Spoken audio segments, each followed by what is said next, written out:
today we'll be talking about digital resources in public relations. And to do that with us in the studio is the CEO of ID Africa, Femi Falodun. Welcome to the show. Good morning. Thank you for having me. Welcome, and thank you for joining us. Yes. Thank you for having me. So quickly about digital resources, it's important to outline what our digital resources and tools and its skills, I would believe, are. So what are digital resources? I think that's just a very broad term to use for technology tools or technology platforms or technological resources that aid the work that communicators or marketers do. So we're talking about things like as simple as a mobile device or apps or software or even social media platforms. So those are just various, and you can see that's a bit broad. So those are just resources and tools that we term or that we will put under the umbrella of digital tools or digital resources. Okay, and what is public relations? The simplest way to describe public relations is it's a form of marketing, or it's part of the marketing communication environment, or let me say practice.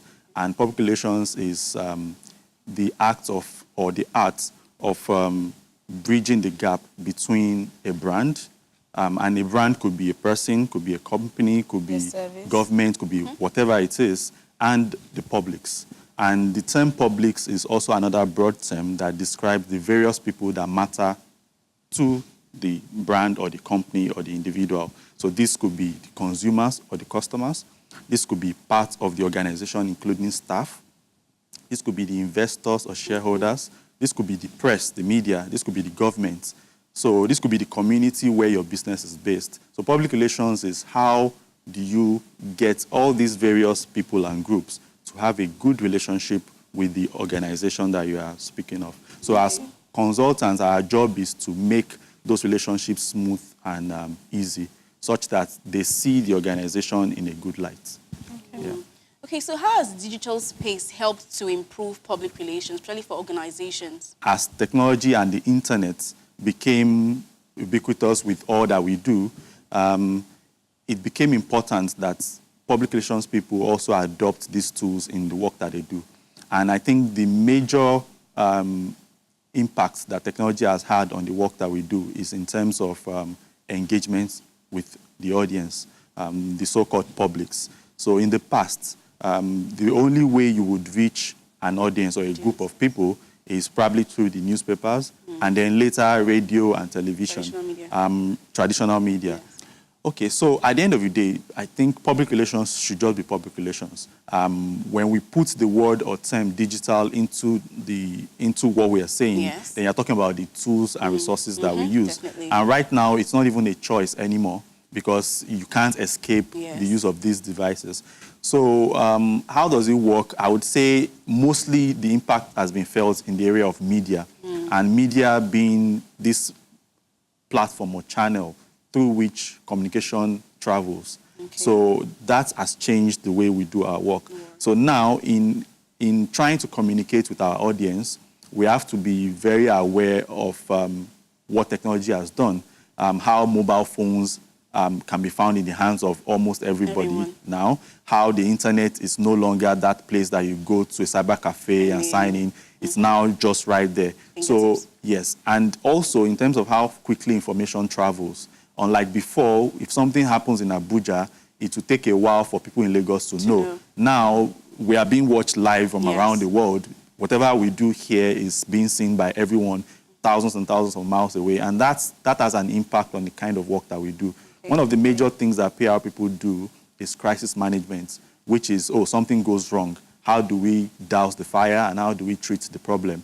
Unlike in the past, if something goes wrong at company A, let's say, God forbid, somebody dies, and it's the fault of the organization, you can actually try and contain the situation. Unlike now, as it's happening, somebody is live streaming it on Instagram or Facebook, and people around the world are seeing it. So how do you contain that kind of thing? So this has really dramatically changed what we do and how we do what we do. But it may look more like, it's made our work more complicated, But at the same time, because of that same technology and these digital tools, we now can do better in preempting or preventing or even studying or monitoring what's going on in the public. You made mention of the fact that digital resources can actually also result in a negative side as much as it gives us an advantage. How do you contain those adverse effects of digital resources in public? Okay. Speaking of the negatives, earlier today I saw the clip on cyberbullying. That's a major problem that affects everyone. So when we work online or we work using social media, we're also exposed to some of those negatives. Sometimes in trying to pass on a communication message, you can get into the situation where people troll. I'm sure we know the term trolling, Yes. where people deliberately come out to just either rubbish your work or trash talk whoever you are representing. So in most cases, as a consultant, you are representing a brand, and it could be a wholesome family brand, and then someone comes and starts using negative language and all of that, and that can be problematic. Also, because social media has given power to the consumers, where, like I said earlier, they are no longer gatekeepers. Yes. Consumers can directly engage with brands, and either it could be positive or negative reaction, you get it directly. So with that kind of power, people can organize and come after a brand for wrongdoing or even for perceived wrongdoing when it's not wrongdoing. So this has complicated the work for PR people. So examples of some of the negative some of the negativity that a PR person will face as a challenge with digital will be cyberbullying, trolling, even fake news, which is major right now, because looking at what has happened across the world in the past couple of years, anybody can go online and claim anything. Yes, say something that is not true. And it's not true. As long as they have some following, or they have a voice, or they make it interesting or exciting, or also depending on the mood of the audience at the time. People may be angry at a certain brand or a certain situation. For example, you can say, oh, maybe there's kidnapping is rampant right now, and somebody comes online and claims brand XYZ allowed their staff to be kidnapped because they didn't provide security. The anger in the land and that public feeling at that moment can be directed at that brand. So it's so easy right now to go wrong as a brand. And that's why you find sometimes brands are a bit wary of going online or doing something. So it's a very, very interesting or worrisome. So how do you contain that? One is to be authentic. Authenticity always helps. So even when fake news comes or trolls come, people already know the brands that are true to themselves. So I think one of the challenges is that brands may try to behave as what they think works. They may try to do something that, oh, let's do this because this is what is trending. But it can go wrong.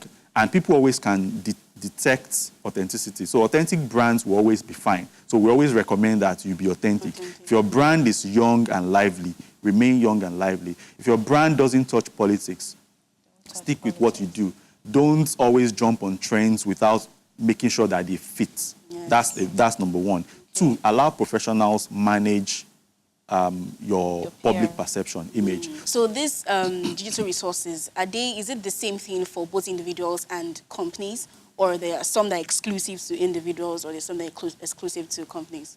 Yes, that's a good one. In terms of the value that tools offer, there's no discrimination between whoever you are representing. Okay. So at the end of the day, I'll give you an example. An SME could be worth $100,000 or naira, let's say ₦1 million.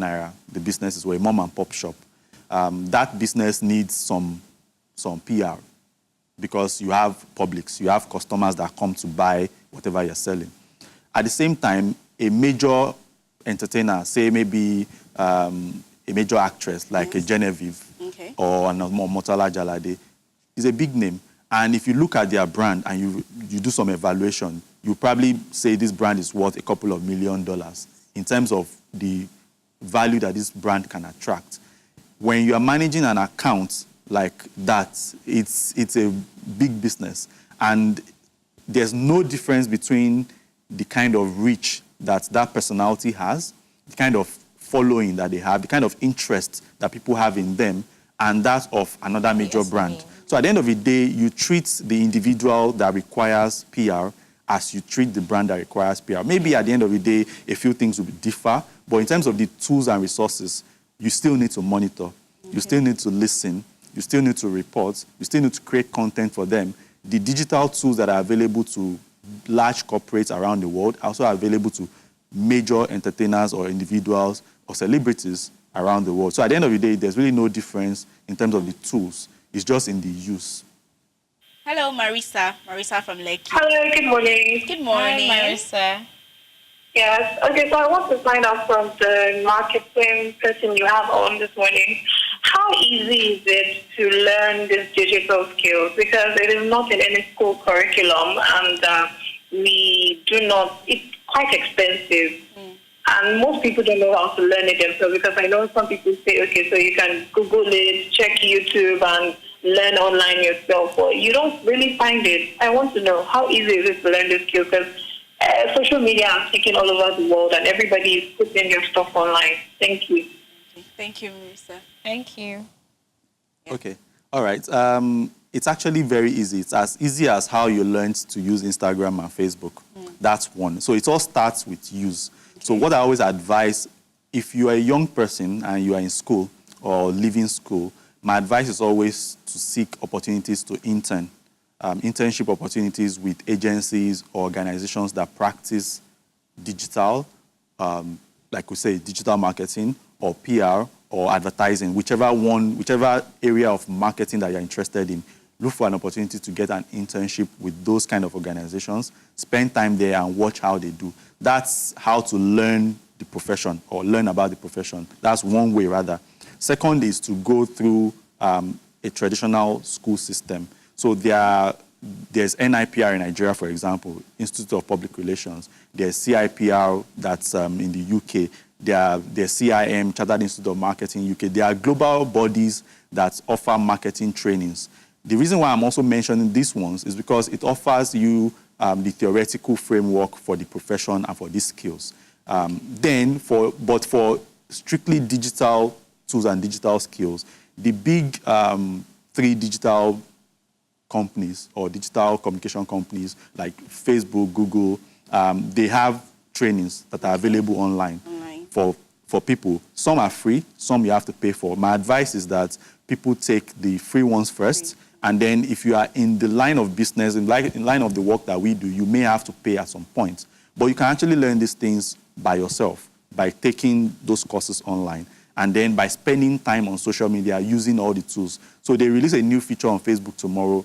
Go ahead and try it out. Experiment with it. And then when you are now thinking of pursuing this path as a profession, then find your way into an agency, especially an agency, because agencies do a lot of things, and you can learn a multitude of skills, and then intern with them. And those are the pathways, I think, to learning digital skills. So CEO ID Africa, it's good to have you on the show. Thank you so much for coming. Beautiful video. Don't worry, we have more for you.